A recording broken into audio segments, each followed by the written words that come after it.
Waktu kecil, kita semua punya impian besar. Kita ingin jadi dokter, polisi, pilot, bahkan YouTuber. Dunia terasa luas, dan segalanya mungkin terjadi. Tapi seiring waktu berjalan, realita datang. Tugas, ujian, beban hidup, perlahan kita mulai melupakan mimpi itu. Lalu kita bertanya, masih bisakah aku mengejarnya? Masih adakah harapan untuk mimpi itu tumbuh dan hidup kembali? Berani bermimpi itu langkah pertama. Tapi mimpi tanpa tindakan hanya akan jadi angan. Pemenang sejati bukanlah mereka yang tak pernah gagal, tapi mereka yang terus bangkit, bahkan saat tahu mereka mungkin kalah. Seperti kata Muhammad Ali, seorang juara adalah orang yang tidak pernah menyerah, bahkan ketika ia tahu bahwa ia tidak bisa menang. Berani bermimpi, berani bertindak. Dulu, ketika ditanya soal cita-cita, jawabannya hampir selalu sama. Dokter, guru, pilot, atau polisi. Profesi yang dianggap mulia, aman, dan dihormati oleh masyarakat. Tapi zaman terus berubah, dan begitu juga impian anak-anak. Kini, cita-cita mereka terdengar sangat berbeda dari generasi sebelumnya. Di Jepang, banyak anak bermimpi menjadi YouTuber atau pemain e-sport profesional. Menurut laporan Randy Lim di esport.id, dua profesi inilah yang menduduki peringkat tertinggi dalam impian anak-anak Jepang saat ini. Hal serupa terjadi di Amerika Serikat. Perusahaan Lego melakukan survei terhadap 3.000 anak usia 8-12 tahun. Hasilnya, profesi YouTuber menempati posisi paling atas, mengalahkan astronot, ilmuwan, bahkan guru. Anak-anak ini melihat dunia digital sebagai panggung masa depan mereka.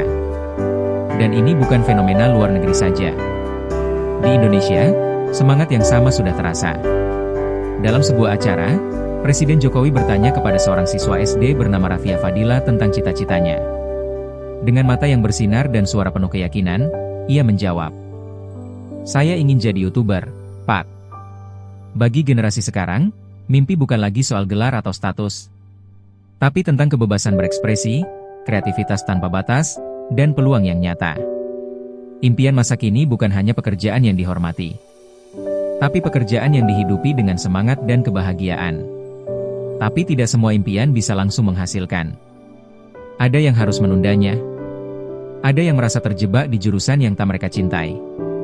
Dan ada pula yang mulai kehilangan arah, bahkan kehilangan semangat. Saya punya beberapa teman yang berkata, "Andai dulu aku memilih jurusan yang benar-benar aku suka, mungkin hidupku akan berbeda." Tapi, apakah hidup hanya tentang pilihan masa lalu?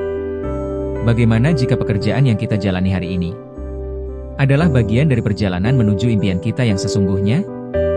Bukan akhir, tapi batu loncatan. Kita sering takut gagal, takut rugi, takut dicemooh. Namun, bukankah lebih menyakitkan jika kita bahkan tidak pernah mencoba? Kita bisa saja salah jalan. Tapi yang paling berbahaya adalah tidak melangkah sama sekali. Karena di balik setiap ketakutan, selalu ada peluang. Dan keberanian bukan berarti tidak takut. Keberanian adalah memilih tetap melangkah, meskipun takut. Beranilah untuk bermimpi besar, berani untuk bertindak, berani untuk gagal. Tetapi di atas semua itu, berani untuk mencoba. Impian tidak akan berarti tanpa tindakan. Semegah apapun mimpimu, tanpa langkah nyata, itu hanya akan jadi angan. Tapi ketika kamu berani bergerak, sekecil apapun langkahmu hari ini, itu sudah cukup untuk mengubah arah hidupmu. Hidup kita bukan ditentukan oleh asal kita, tapi oleh keberanian untuk melangkah, bahkan saat dunia meragukan kita. Kamu mungkin tidak berasal dari keluarga kaya, tidak punya koneksi, atau bahkan pernah gagal berkali-kali. Tapi itu bukan alasan untuk berhenti. Itu justru alasan untuk lebih kuat, lebih berani. Karena pada akhirnya, yang membedakan mereka yang sukses, bukanlah siapa yang paling pintar, tapi siapa yang paling tekun, dan paling berani mencoba. Jadi apapun latar belakangmu, kamu bisa jadi hebat. Mulai hari ini, jangan takut bermimpi. Dan jangan pernah takut untuk gagal. Kalau kamu punya mimpi, tulis di komentar. Mari kita wujudkan bersama. Subscribe dan nyalakan lonceng untuk inspirasi setiap minggu.